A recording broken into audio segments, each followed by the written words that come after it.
ver os nossos filhos aqui no altar do Senhor e poder orar pela vida deles aqui, poder bendizer o Teu nome, te agradecendo, Senhor, por tudo que o Senhor tem feito, por todo cuidado, por toda proteção, no mundo que nós vivemos, Senhor, que são tantos ataques em direção à nossa família.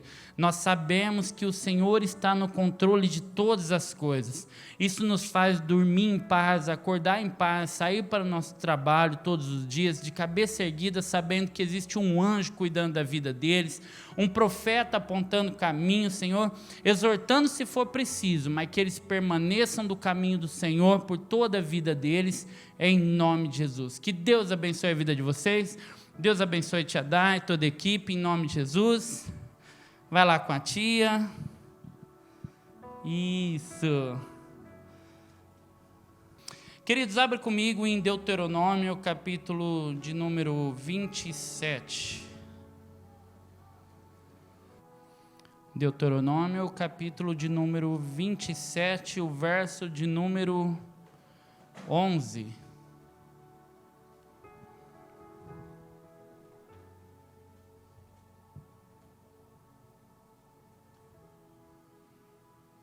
Isso, vamos ler no verso 11. O texto diz assim: Naquele dia, Moisés deu ordem ao povo, dizendo: Quando vocês tiverem passado o Jordão, estas tribos devem se colocar sobre o monte Gerizim. Para o quê? Abençoar o povo. Simeão, Levi, Judá, Issacar, José e Benjamim. E estas tribos estarão sobre o monte Ebal para amaldiçoar o povo: Ruben, Gade, Aser, Zebulon, Dan e Naftali. Os levitas testificarão a todo o povo de Israel em alta voz e dirão: Maldito o homem que fizer imagem de escultura ou fundição, abominável ao Senhor, obra de artífice, e a puser em lugar oculto. E todo o povo responderá: Amém. Maldito aquele que desprezar o seu pai ou a sua mãe. Todo o povo dirá: Amém. Maldito aquele que mudar os marcos de divisa do seu próximo, ou roubar a terra do seu próximo, e todo o povo dirá amém. Maldito aquele que fizer o cego errar o caminho. Não é o cego de visão, é aquele que não sabe o caminho, errar o caminho, e todo o povo dirá amém. Maldito aquele que perverter o direito do estrangeiro, do órfão e da viúva, e todo o povo dirá amém. Maldito aquele que tiver relações sexuais com a madrasta, porque profanaria o leito do seu pai, e todo o povo dirá amém. Maldito aquele que tiver relações sexuais com um animal, e todo o povo dirá amém. Maldito aquele que tiver relações sexuais com a sua irmã, filha do seu pai ou filha da sua mãe, e todo o povo dirá amém. Maldito aquele que tiver relações sexuais com a tua sogra, e todo o povo dirá amém. Maldito aquele que matar o seu próximo às escondidas, todo o povo dirá amém. Maldito aquele que aceitar suborno para matar pessoa inocente, todo o povo dirá amém. E maldito aquele que confirmar as palavras, que não confirmar as palavras dessa lei, não as cumprindo, e todo o povo dirá amém. Papai amado, nós te louvamos e te agradecemos mais uma vez, que a tua palavra, Senhor, assim se confirme no nosso coração como uma semente, o nosso coração uma terra fértil. Fala conosco, Senhor, e nós ouviremos nessa noite. Por isso a nossa oração é para que desobstrua, Senhor, o nosso ouvido espiritual, o nosso coração, a nossa alma, o nosso espírito, para que a tua palavra, ela sendo verdade, também espírito, assim como a palavra diz que a tua palavra é espírito, e aquilo que está por detrás da letra é espírito. Por isso o espírito da revelação, ele passe a habitar dentro de nós. Esse é o clamor da nossa alma, para que a tua mensagem seja eficaz na nossa vida e produza frutos dignos de arrependimento, em nome de Jesus. Amém? Amém, queridos. Essa palavra foi dada a Moisés no dia que ele venceu a Jericó e a Ai. A travessia do Jordão simbolizava algo muito precioso e poderoso para aquele povo. Era um tempo para um outro tempo. Nós ministramos algumas vezes sobre isso, a respeito do batismo, a respeito desse tempo de transição que nós vivemos na nossa vida. A nossa vida, ela é uma vida de transição. A todo momento, todo o passo que nós damos é uma transição de um tempo passado para um tempo presente, para um tempo futuro. Eu fui alguém, hoje eu sou outro alguém. Aquele que permanece do mesmo jeito na qual se encontrava um ano atrás não pode ser digno de ser chamado filho de Deus, porque todo aquele que é chamado de filho de Deus, ele tem um pai que faz transições na vida dele, de uma vida de pecado, uma vida de promiscuidade, uma vida de coisas erradas que nós praticamos, uma vida de mentira, uma vida de ações e atitudes errôneas, de decisões erradas que nós tomamos, para uma vida agora debaixo da direção de Deus, e ouvindo agora Deus falar, a gente tem a tendência a melhorar como pessoa.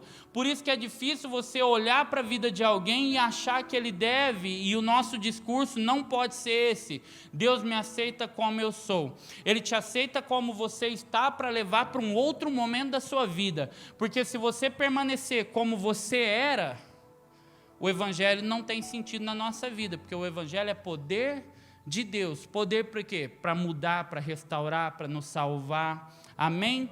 Então esse texto aqui, ele traz muito sentido às declarações que nós fazemos na nossa vida. Fala comigo, a força de um decreto. O que é a força de um decreto? Deus vai fazer esse povo desfrutar de algo a partir de uma direção que Ele dá nesse momento aqui, nesse tempo de transição na vida desse povo. Ele diz assim: assim, quando vocês passarem do Jordão, primeiro, de um tempo para um outro tempo, eles venceram, agora eles têm que fazer uma nova transição. Qual que é essa transição? Fazer declarações para que no mundo espiritual se tornem decretos para um novo tempo na vida daquele povo. Ele fala assim: Moisés separa uma parte das tribos e vai subir em um monte, e separa uma outra parte das tribos e vai subir em um outro monte. A primeira parte das tribos aqui de Israel, essa parte vai fazer declarações de bênçãos, vai abençoar o povo. E essa parte aqui vai amaldiçoar o próprio povo. E aí que fica complicado a gente entender como que Deus se move dessa forma acerca daquilo que Ele mesmo faz. Ou seja, Deus está promovendo um povo, agora Deus leva um povo para cima do monte, e a partir dos seus líderes, amaldiçoar aquele povo. E aí que a gente não entende. Quando nós lançamos decretos na nossa vida, lançamos palavras de autoridade, palavras de governo dentro da nossa casa, duas coisas podem acontecer a partir daquilo que nós falamos: a bênção e a maldição. E esse poder nós temos na nossa língua, na nossa boca. A Bíblia diz que da boca, da língua, procede a vida e a morte. Por isso as nossas declarações dentro da nossa casa, ela tem poder. Todo judeu, ele acredita que aquilo que nós falamos, ele passa por uma viagem espiritual. E essa viagem, ele vai fazer com que toda uma carga emocional e espiritual de tempo, fora de tempo futuro, tempo passado, exerça domínio e poder sobre aquilo que nós falamos. É por isso que quando você chama de repente um homem falto de sabedoria, chama, por exemplo, a mulher de louca, para ele é muito simples: ah, vá sua louca.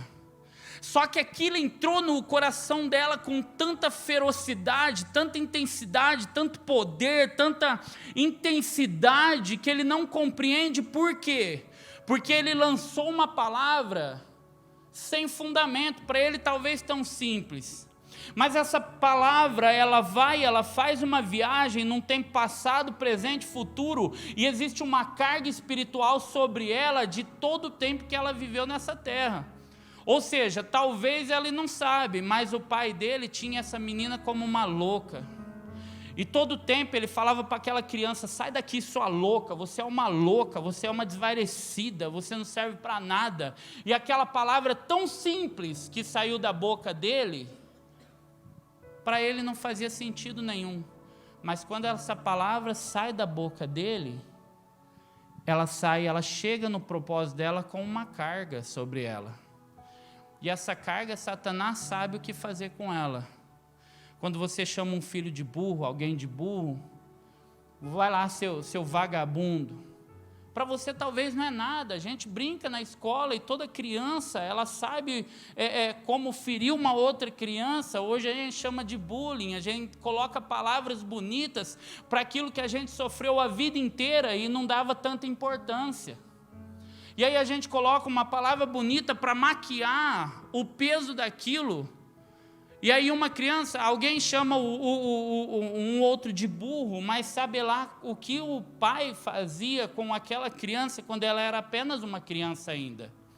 E aquilo era feridas tão grandes no coração dela, que ela não compreendia, mas quando sai da sua boca, aquilo começa a ferir, porque Satanás sabe o poder daquilo que sai da sua boca.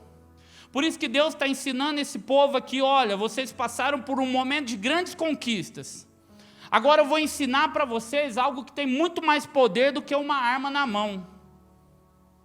É aquilo que sai da sua boca. Uma palavra somente pode mudar a história de alguém. Uma palavra pode mudar uma vida, uma nação. Pode abrir e fechar portas. Uma palavra pode trazer vida ou pode trazer morte. Uma palavra pode trazer reconciliação, mas também pode produzir uma guerra dentro da própria casa. É interessante que quando Deus cria o mundo, Ele cria a partir de uma palavra. Dentro da sua casa, uma palavra pode trazer refrigério, mas pode produzir uma guerra. Perceba que dentro da nossa casa, as grandes lutas, as grandes crises que nós passamos, elas são sem fundamentos. Elas partem de coisas que não têm sentido.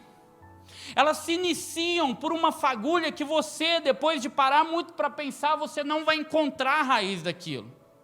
Você não vai encontrar o fundamento, aquilo que produziu, aquilo que é tão grande agora, que está difícil de apaziguar. Mas você não entende que talvez somente uma palavra pode ter produzido a maior guerra que você está travando hoje em dia. Uma palavra pode levantar um gigante na sua vida que você vai ter que desfazer de energia, de força, de investimento para poder vencer. E muitas vezes o trauma daquilo que foi produzido vai demorar anos para ser arrancado do próprio peito. Eu lembro que quando eu tinha 17 anos, eu recebi a palavra pela qual eu vivo hoje. Eu tinha 17 anos, hoje eu estou com 37. 20 anos. Uma palavra teve um efeito muito poderoso na minha vida. Uma palavra teve um efeito avassalador na minha vida, porque me deu um destino, e acredite nisso, uma palavra pode te dar destino.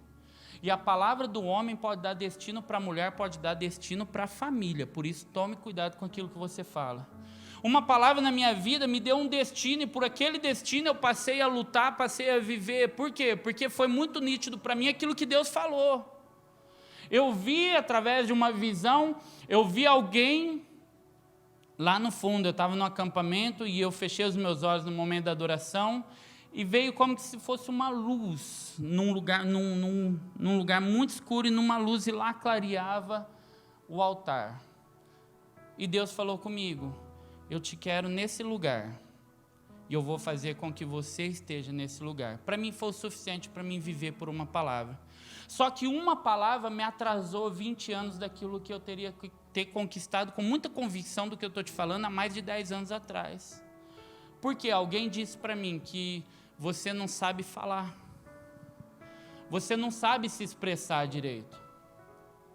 Você fala colher, mulher, né? E como que você vai se expressar para que os outros entendam? Você tem a língua presa, não dá para perceber, né? Você tem a língua presa.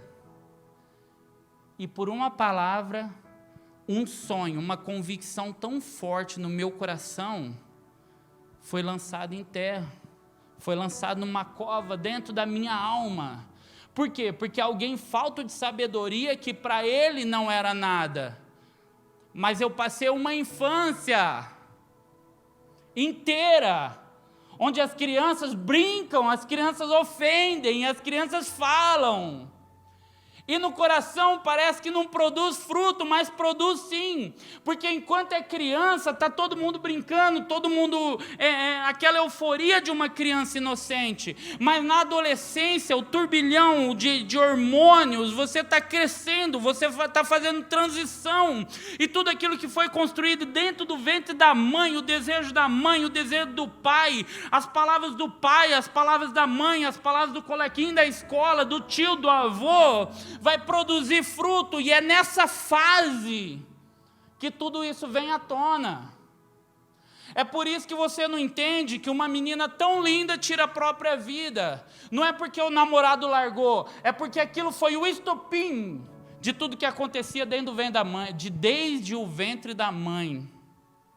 Uma palavra é capaz de te dar destino, mas uma palavra é capaz de matar o seu destino se você deixar com que ela entre dentro do seu peito e você não criar uma blindagem espiritual, que a palavra diz que é o capacete da justiça, a couraça, o escudo, as sandálias e a espada na mão.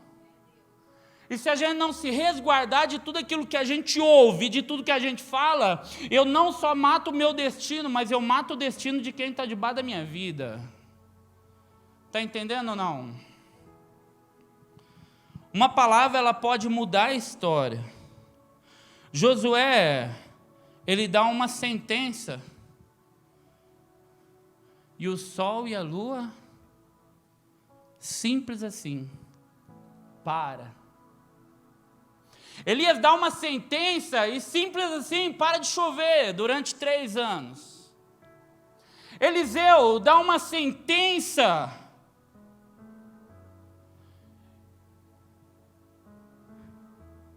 e as coisas começam a acontecer.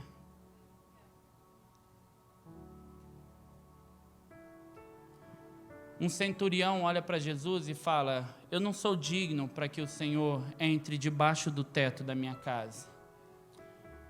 Mas uma palavra é suficiente para que a cura se instale dentro da minha casa. Perceba que quando Pedro ele está pescando e ele não pega nada, Jesus olha para ele e fala: vai e lança do outro lado a rede. E Pedro, simples assim, ele fala: mas Jesus, eu sei o que eu estou fazendo, eu sou o pescador, o Senhor é carpinteiro, o Senhor constrói barco e eu pesco, o Senhor constrói banco e eu pesco, então não vem me ensinar o que eu devo fazer. E Jesus só fala para ele: lança a rede. E Pedro diz assim: sobre o quê? A tua palavra. É claro que tinha peixe naquele rio,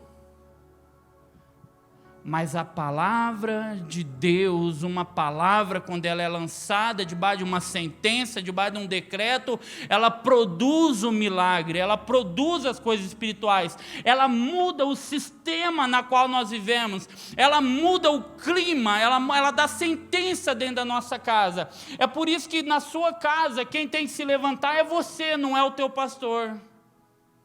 Porque a palavra que sai da sua boca, a palavra no altar vai liberar coisas na sua vida, pode liberar destinos na sua vida, mas quem dá destino para o filho é o pai e a mãe, não é o pastor.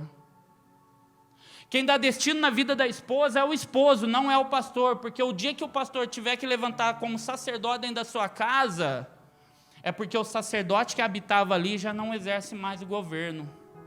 E aí por isso que tem muita confusão conjugal em relação à casa e à igreja. Porque a igreja não é feita para dar sentença. Quem dá sentença é o pai. É paternidade, é aquele que tem o ofício, é aquele que tem o governo dentro da casa. É uma palavra que pode, que decreta a abertura ou fechamento do céu sobre a sua cabeça, sobre a sua vida. Eu tinha um irmão que foi preso uma vez. E aí nós deitávamos na cama e minha mãe chorando dia e noite, como você imagina, o coração de uma mãe diante de uma situação dessa. E minha mãe chorava 24 horas por dia. E meu irmão lá, e eu com mais 4 irmãos dentro de casa, com os meus irmãos dentro de casa. E eu todo dia, uma coisa eu fazia, eu não tinha como ir lá e tirar ele de lá. Sabe o que eu fazia? Eu abria a porta do quarto dele, estendia minhas mãos na cama dele e ficava lançando sentenças e decretos lá. Falar, Senhor, livra meu irmão, ele vai pagar pelo que ele fez, mas o Senhor é o Deus de Israel, o Deus dos exércitos, o Senhor é capaz de livrar ele onde ele está, livra ele de toda pessoa maldosa naquele lugar, livra meu irmão, traz o meu irmão de volta. Eu ficava lançando sentenças no mundo espiritual, lançando sentenças no mundo espiritual, lançando decretos no mundo espiritual, porque ainda que ele tivesse que pagar pelo que ele fez, o Senhor guardaria ele onde ele estivesse, de fato guardou e trouxe ele de volta para nossa casa. Decretos no mundo espiritual que muda o mundo espiritual. A partir de uma palavra que você fala, Deus pode abrir e fechar portas na sua vida. O detalhe é que a gente murmura no meio do caminho e uma geração inteira é anulada pela murmuração que sai da nossa boca.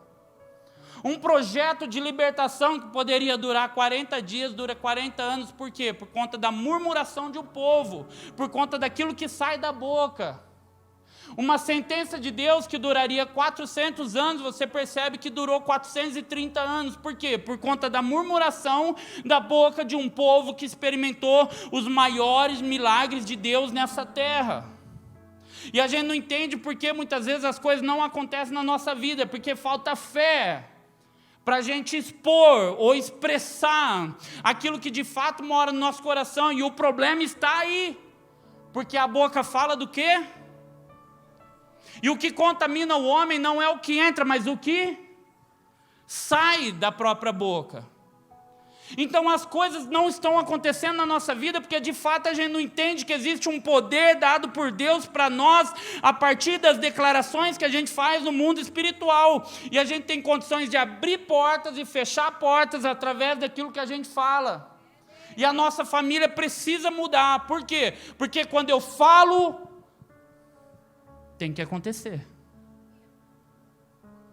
Quando eu abro a minha boca, tem que acontecer. E a gente não crê. Quer saber como que a gente não crê? Foi nos dado poder. Em Jesus Cristo, o Espírito Santo habita dentro de mim. E Ele mesmo diz que obras maiores farão. E sabe por que a gente não opera coisas maiores? Porque de fato o nosso coração não acredita naquilo que a gente está falando. E aí você tem medo até de orar por uma gripe e a pessoa sair daqui espirrando. Sabe por quê? Porque na nossa intimidade, a fonte que teria que falar só coisas abençoadas tem falado coisas malditas. E a Bíblia diz que da mesma fonte não pode jorrar água doce e salgada. E como que Deus vai assumir um compromisso com aquilo que eu falo se nem eu acredito naquilo que eu estou falando da minha boca? Como que Deus vai me dar autoridade naquilo que eu falo, se dentro da minha casa eu não abençoo meus filhos, não abençoo a minha esposa, não abençoo a minha casa? Muito pelo contrário, às vezes eu maldigo, ou eu falo palavras de maldição dando sentenças na minha família. Pastor, como que está a tua casa? Está uma benção. Ô, irmão, está tudo na benção? Está tudo na benção, pastor. Está mesmo, pastor, é pela fé, mas está tudo na bênção. Em nome de Jesus, a minha casa é uma bênção. Pastor, meu marido não veio. Ainda ele não veio.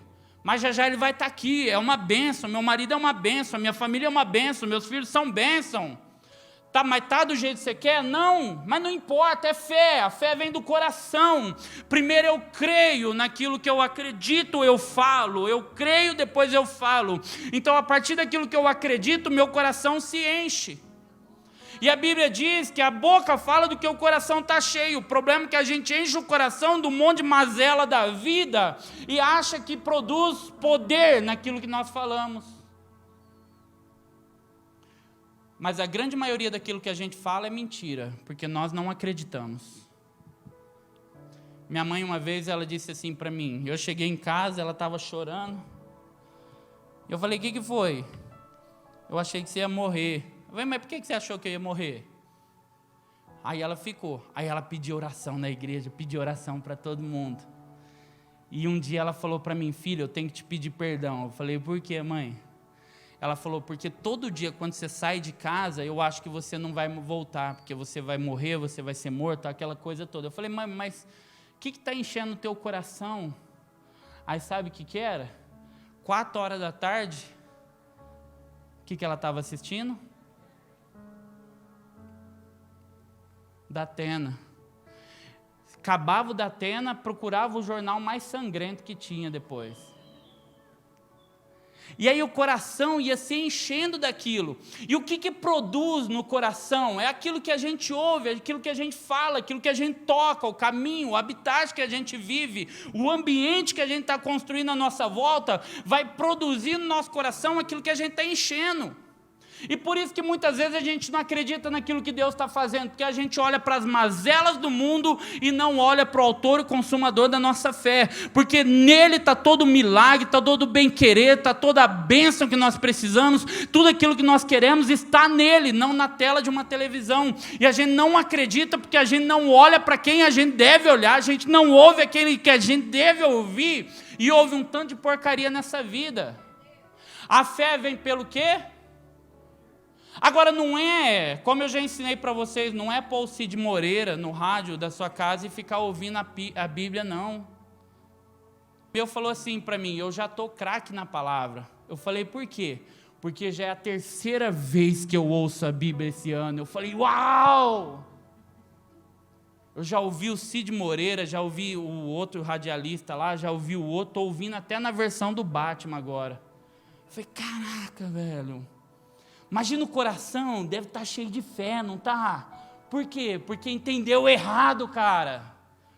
Não é ouvir a palavra de Deus, é o crivo da palavra. A fé vem pelo ouvir, ouvir pela palavra. Tudo aquilo que eu vejo, eu olho através da palavra. Aquilo que eu ouço através da palavra. E a palavra de Deus é um filtro na minha vida, que arranca todo o mal, deixa para o lado de fora, e permite só entrar aquilo que vai construir esperança. A esperança na minha vida, a esperança de vitória, a esperança de dias melhores, a esperança de um futuro abençoado para o meu filho, a esperança de um casamento restaurado, a esperança de uma porta aberta de trabalho, a esperança da provisão do dia de amanhã. Não é a esperança no mundo, porque o mundo está perdido. A Bíblia diz que o mundo jaz do maligno, mas tem de bom ânimo, porque eu venci o mundo. A esperança não está no governo. A gente ora pelo nosso presidente, a gente ora pelo governo dessa nação, pelo governo do estado, pelo governo dessa cidade. A gente ora, porque é nosso papel orar. Mas a nossa esperança não pode estar numa caneta, a nossa esperança tem que estar no Senhor. Só que a gente não consegue criar uma esperança se todos os indicativos são de uma ruína, de uma destruição. Aí você olha para o que você ganha no final no começo do mês, e olha para um jornal nacional, você vai fazer conta. Sabe por que você vai fazer conta? Por quê? Porque o diesel subiu de novo. Sabia disso? A gasolina vai subir de novo, o gás vai subir de novo, o material da escola vai subir de novo, as crianças vão querer coisas que vão ficar caro, e o salário da gente, ó, como diz o Raimundo. Mas quando a gente olha para o Senhor, que é o Deus da nossa provisão, o pouco que você tem, você vai fazer e construir muito mais do que quando você olhava o muito que caía na sua mão, olhando para as circunstâncias desse mundo. Sabe por que te faz continuar a ser fiel? É porque você não olha para as estatísticas, você começa a olhar para Deus.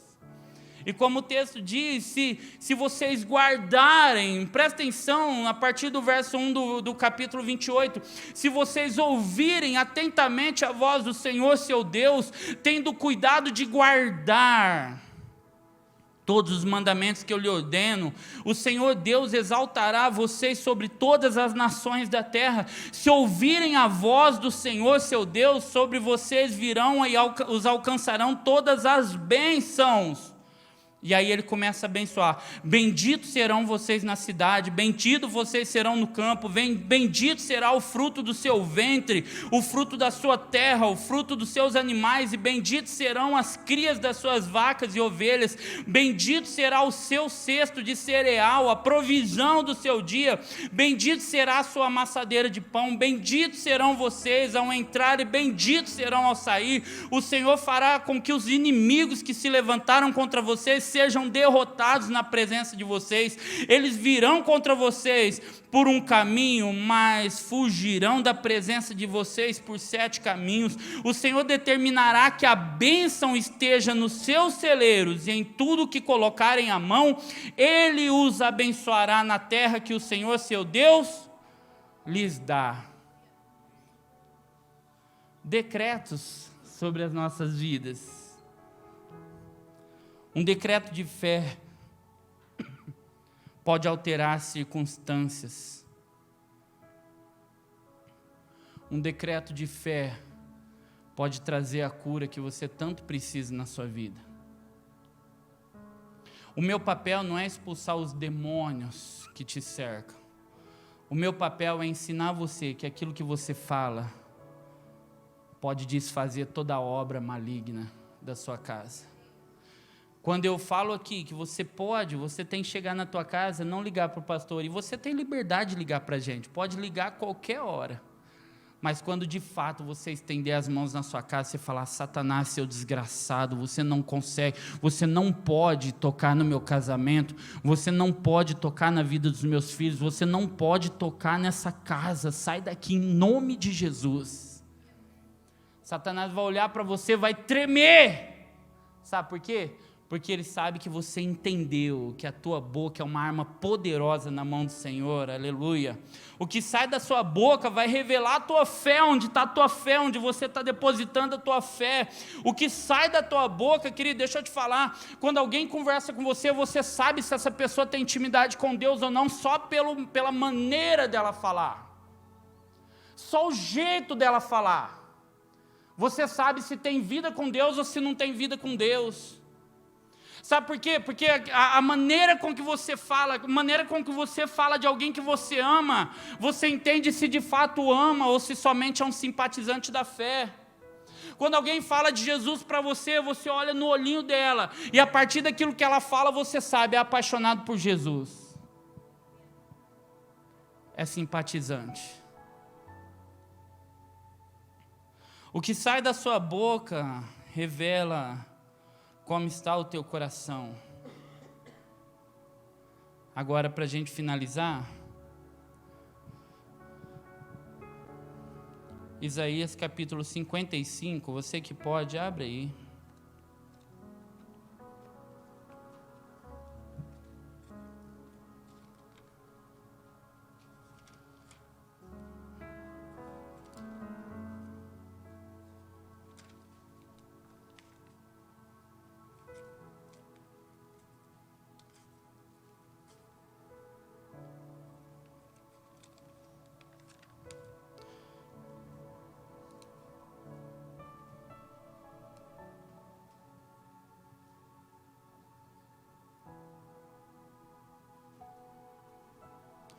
Isaías 55,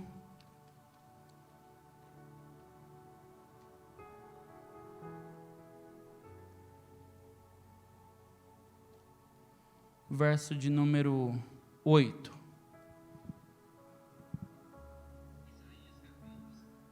Isso mesmo, 55. 55:8, o texto diz assim: porque os meus pensamentos não são os vossos pensamentos, os meus caminhos não são os vossos caminhos, diz o Senhor. Porque assim como os céus são mais altos do que a terra, assim os meus caminhos são mais altos do que os vossos caminhos, e os meus pensamentos mais altos do que os vossos pensamentos. Verso 10. Porque assim como a chuva e a neve descem dos céus e para lá não voltam, sem que primeiro reguem a terra e a fecundem e a façam brotar, para dar semente e ao semeador e pão ao que come, assim será a palavra que sair da minha boca, não voltará para mim vazia, mas fará o que me apraz, o que me agrada, e prosperará naquilo para que designei, em nome de Jesus.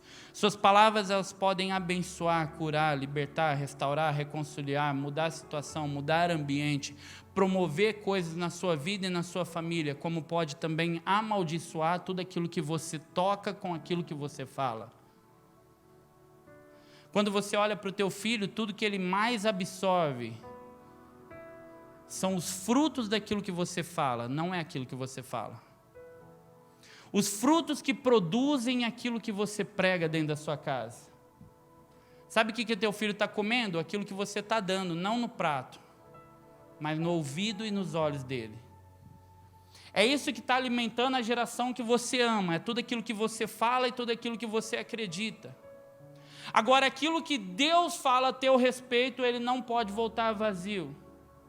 Assim, a instrução que Deus deixa para nós, tudo aquilo que nós falamos, não pode voltar vazio, se não produz um fruto na qual ele foi designado. E tudo aquilo que eu falo, seja para você, seja para um irmão, para uma mãe, para um pai, e pior ainda, quando nós exercemos governo naquele na qual as nossas vozes estão direcionadas, todo fruto que vai produzir, você vai ter uma colheita. E por isso nós estamos aqui nessa noite, nós vamos aprender juntos, amém? Se coloque de pé em nome de Jesus.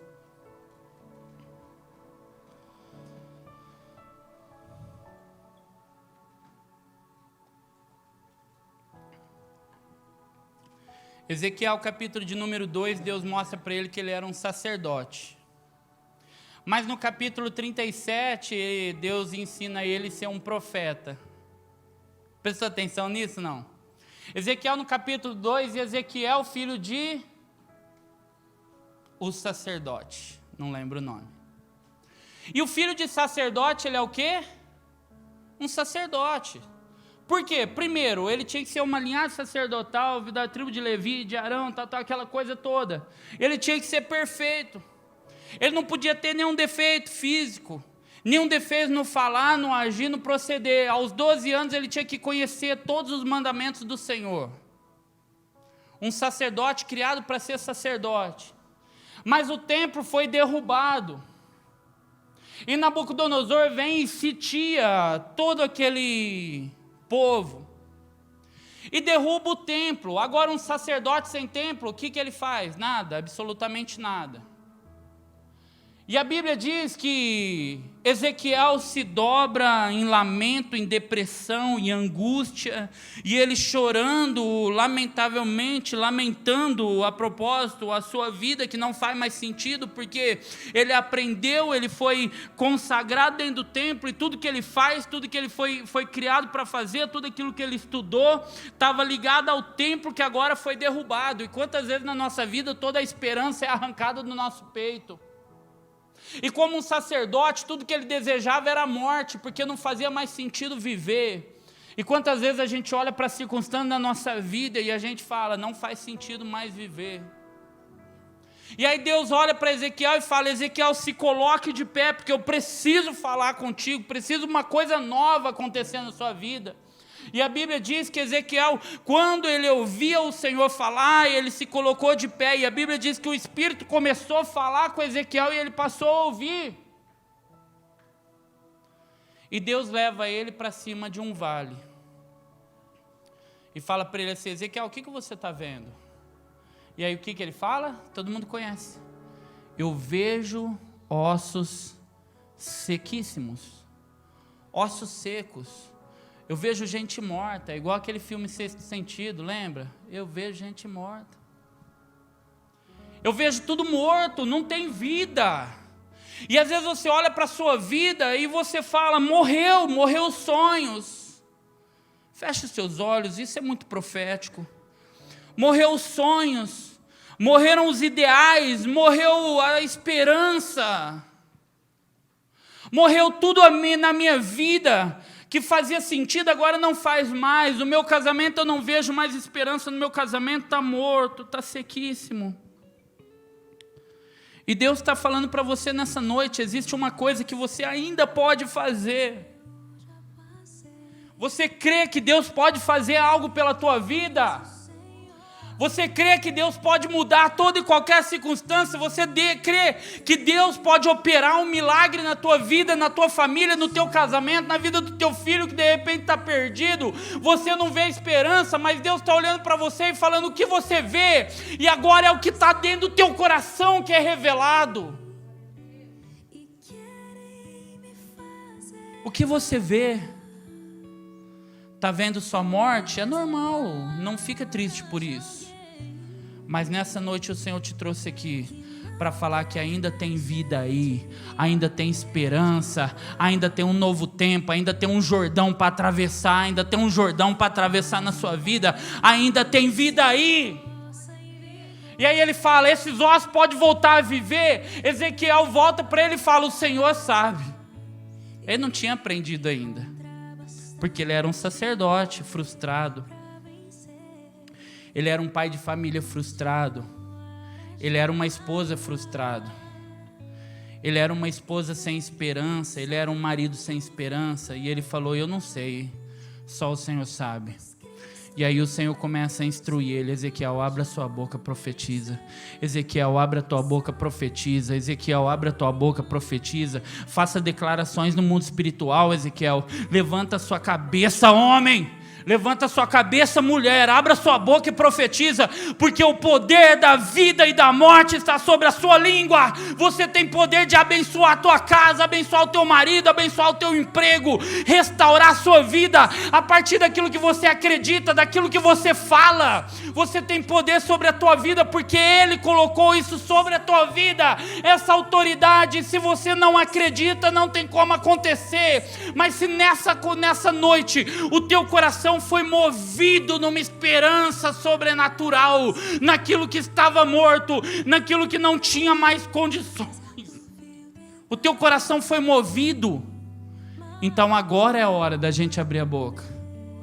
Tudo aquilo que nós declaramos no ambiente profético tem poder de materializar. Toda declaração da nossa boca num ambiente como esse, de profético, um ambiente de adoração, tem poder de materializar. O milagre na nossa vida tem poder de acontecer nessa noite, se tão somente nós cremos naquilo que nós estamos falando, naquilo que nós estamos ouvindo, naquilo que o Senhor está falando nessa noite. Se nós cremos, a nossa boca vai abrir para lançar decretos em nome de Jesus. E eu vou te dar 1 minuto, querido. Nessa noite eu vou te dar 1 minuto. E você não vai se calar diante daquilo que está acontecendo. Você vai levantar a tua voz. Deus está te ensinando nessa noite, está te instruindo. Pastor, mas eu não sei orar. Mas você vai falar aquilo que você quer que aconteça. Você vai lançar nas regiões celestiais aquilo que você quer que aconteça. Porque esse ambiente é um ambiente profético. Deus construiu esse ambiente para nos ensinar o que nós devemos fazer em nome de Jesus. Amém? Eu vou te dar 1 minutinho, querido. Onde você está? Você vai abençoar a tua casa. Você vai abençoar a vida do teu esposo, a vida da tua esposa, a vida dos teus filhos, em nome de Jesus. Nessa noite nós vamos encher o céu com declarações abençoadoras a todas as pessoas que nós amamos. Se tem alguém na sua casa que precisa ser curado, fala em nome de Jesus, Senhor, a cura. E eu creio na cura. Manifesta a cura na vida do meu irmão, da minha irmã, em nome de Jesus. Nós vamos declarar em nome de Jesus, e o Senhor vai nos mover nessa noite. Amém? Aleluia. Senhor, eu profetizo, Senhor, eu declaro na vida da minha esposa, Pai, a cura em nome de Jesus, Pai. Eu rejeito toda ação do inferno sobre a minha casa. Eu rejeito toda ação de Satanás que tem tentado contra a minha família. Pai amado, eu creio no Senhor dos exércitos, no Senhor que é a cura. Ó Senhor, no Jeová Rafá, no Senhor que cura todo tipo de enfermidade, no Senhor que liberta, no Senhor que restaura. Por isso eu creio e eu profetizo, eu declaro em nome de Jesus, a minha casa é uma casa de paz, é uma casa de saúde, é uma casa de restauração, e eu não aceito em nome de Jesus nenhuma ação do inferno naquele lugar. Pai, enquanto eu estou profetizando, que o teu Espírito vai lá e restaure a minha esposa por completo, Pai, que o Senhor guarde, Pai, a vida da minha filha que está lá com ela, guarde a vida do meu filho que está aqui, do meu filho que está aqui, do Thales e do Benício, que o Senhor guarde a vida dele, Pai. Eu abençoo a vida dos meus filhos, eu declaro em nome de Jesus um grande homem de Deus, um grande homem de Deus. Ainda são meninos, Senhor, mas estão crescendo no teu altar, estão crescendo na tua casa. Eu abençoo a vida deles, eu abençoo a vida do meu filho, que ele se torne um grande homem, um grande profissional, Senhor, na área que o Senhor designar para ele ser. Ele vai ser o melhor em nome de Jesus. Na vida do Benício, ele vai ser o melhor. Onde ele colocar a mão dele, Senhor, saberão que existe um Deus sobre a vida dele. Ó Pai, eu profetizo sobre a vida do Enzo, Senhor, meu afilhado, que a bênção do Senhor esteja sobre a vida dele, Senhor, que tudo que ele falar seja uma bênção, que onde ele tocar seja uma bênção, Senhor. Guarde a mente, guarde o psicológico, guarde a alma, guarde as emoções em nome de Jesus, Pai. Livra ele de toda mentira de Satanás, o faça crescer, romper na vida, que ele se torne o melhor onde o Senhor o colocar, Senhor, em nome de Jesus. Na vida da Janaína, do Bruno, Senhor, eu profetizo, Senhor, uma família abençoada, Senhor, um casamento mais que abençoado, que a empresa deles rompa, Senhor, todos os limites, ó Pai, que eles entrem no sobrenatural do Senhor, Pai. Na vida da Lohane, que a bênção esteja sobre a vida dela, guarda, Senhor, proteja, Deus, as emoções, o psicológico, blinde os ouvidos dela, Senhor, de toda mentira de Satanás, o coraçãozinho dela, Senhor, livra ela de todo mal, Senhor. Ó Pai, eu abençoo essa igreja, Senhor, essa igreja é uma bênção nessa cidade, Senhor. Eu abençoo cada família, Senhor, que está aqui dentro, Senhor, que essas famílias que estão aqui, Pai, estão aqui porque amam o Senhor, Pai, e a partir desse amor eu declaro e profetizo, Senhor, a restauração, Senhor, a saúde no lar, que nenhuma enfermidade encontre acesso, Senhor. Ó Pai, que nenhum mal tenha acesso nas famílias dessa casa, Senhor. Essa cidade conhecerá essa igreja a partir das famílias que aqui estão. Não é a placa que está lá fora, não é a música que tocamos, Senhor, não é a palavra que pregamos, é a restauração com que o Senhor tem restaurado, é a vida do Senhor dentro dos lares, é a vida do Senhor nos casamentos, as crianças, Senhor, que estão, Senhor, sendo ensinadas e instruídas, Senhor, nós abençoamos essas crianças, nós declaramos no mundo espiritual, Senhor, Satanás, você não tem poder contra essas crianças. Nós abençoamos os nossos filhos, nós declaramos em nome de Jesus, Senhor, que serão grandes homens, grandes mulheres do Senhor, serão os futuros pastores dessa casa, futuros médicos dessa cidade, futuros prefeitos, vereadores, Senhor. Os nossos filhos estarão em posições de governo para estabelecer o reino de Deus nessa cidade, nesse estado, nessa nação, e que está fora dessa nação, Senhor, levantará missionários dentro daquela sala, Senhor. Nós abençoamos a vida da Daiele, que está lá com tanto carinho cuidando dos nossos filhos. Pai, guarda e proteja a vida deles, guarda a vida do Douglas, dê sabedoria, ó Pai, prospere a empresa, o negócio deles, Senhor. Ó Pai, em nome de Jesus, guarda a vida do Luca, da Lara, Senhor, onde eles passarem, na escola, proteja a vida deles, Senhor, em nome de Jesus, da pastora Ivete, Senhor, do Orlando, das suas filhas, Senhor, dos seus genros, dos seus netos, Pai, em nome de Jesus, estabeleça o governo do Senhor, Pai, através da vida deles, Senhor, que o Senhor continue a usando profeticamente, Senhor, em cura, libertação, restauração, Deus, é isso que nós acreditamos, Deus, e cada vida aqui, Pai, nós abençoamos, Deus. Essa é uma noite profética, Deus.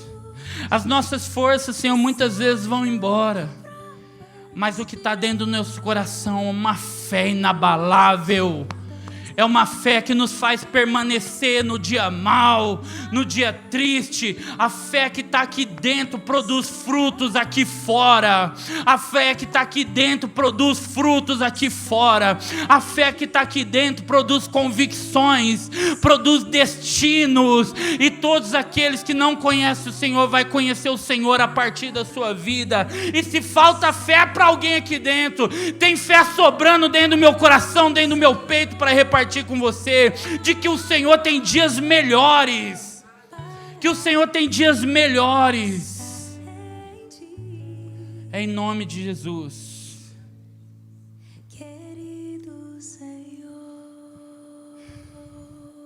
Eu tive uma empresa que quebrou, passei por uma falência.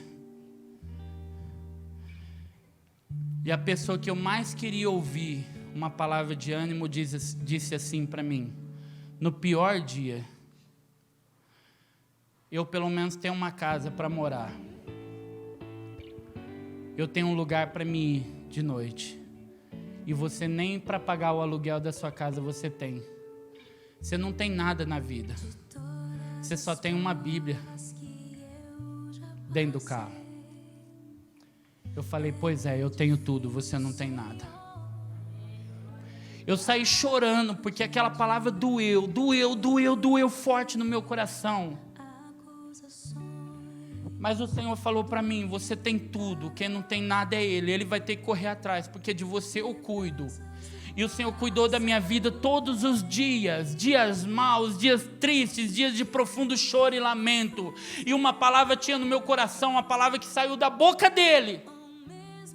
Você só tem uma Bíblia dentro do seu carro, que nem o carro eu tinha.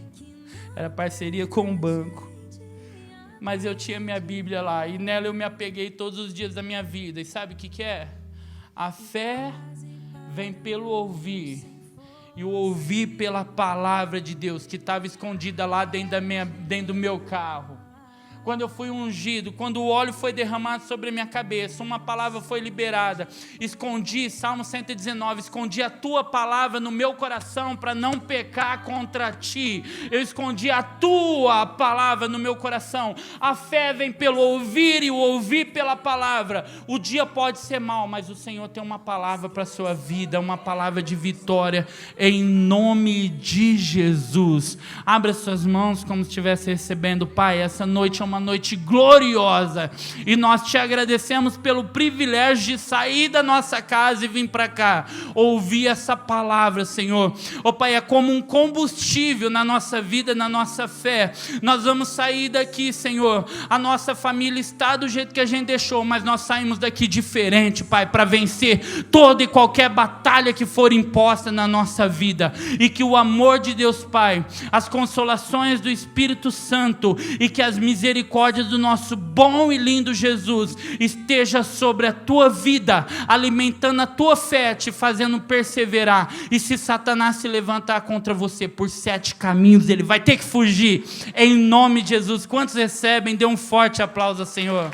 Aleluia, glória a Deus. Nós te adoramos, Jesus. Queridos, que Deus abençoe a sua vida, que Deus abençoe a sua